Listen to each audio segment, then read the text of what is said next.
आजच्या या सार्वत्रिक निवडणुकीच्या उमेदवारीपर्यंत आम्हाला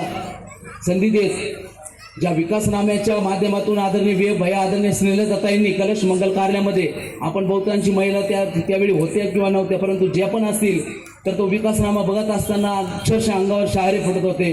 की जेव्हा विवेक भैयांनी सीएनजी प्रकल्प या ठिकाणी आपला इथं उद्घाटन करून मोठा दिमागीत उभा केलेला आहे. आपल्या भारताचे गृहमंत्री व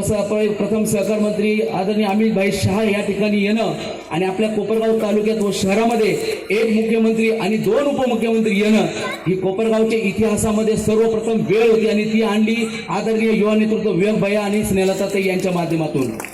आणि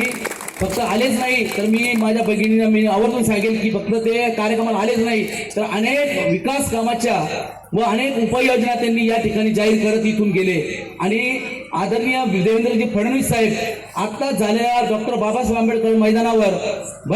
मोठ्या सभेमध्ये त्यांनी विवेक भैयांचा जो विकासनामा आहे, सार्वत्रिक निवडणुकीचा आपल्या भारतीय जनता पार्टी व मित्र पक्षाचा जो काय विकासनामा आहे त्याला एक मताने जाहीरपणे या ठिकाणी संमती देत मंजुरी आजच देऊन टाकली अशी त्यांनी त्यावेळेस घोषणा केली.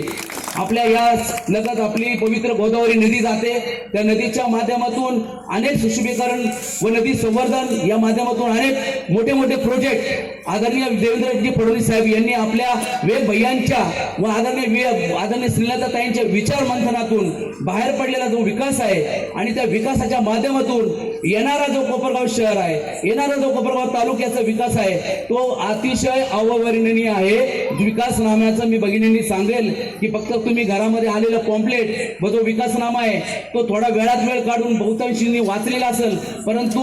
बहुतांशी महिला मी आवाहन करेल की तो विकासनामा एकदा तुम्ही नजरे घालून घाला. त्या विकासनाम्यावर मी या ठिकाणी जाहीरपणे सांगेल की आदरणीय विवेक भैया ज्या पद्धतीने कोपरगाव तालुक्यामध्ये पाय रोवून पळतायत, ज्या पद्धतीने कोपरगाव शहराचा विकास त्यांनी ठाण मांडलेला आहे की विकासनामा ज्या पद्धतीने तसाच तो सादर करून आणि कोपरगाव शहराचा अशाच पद्धतीने गती व विकास घडवायचा आहे.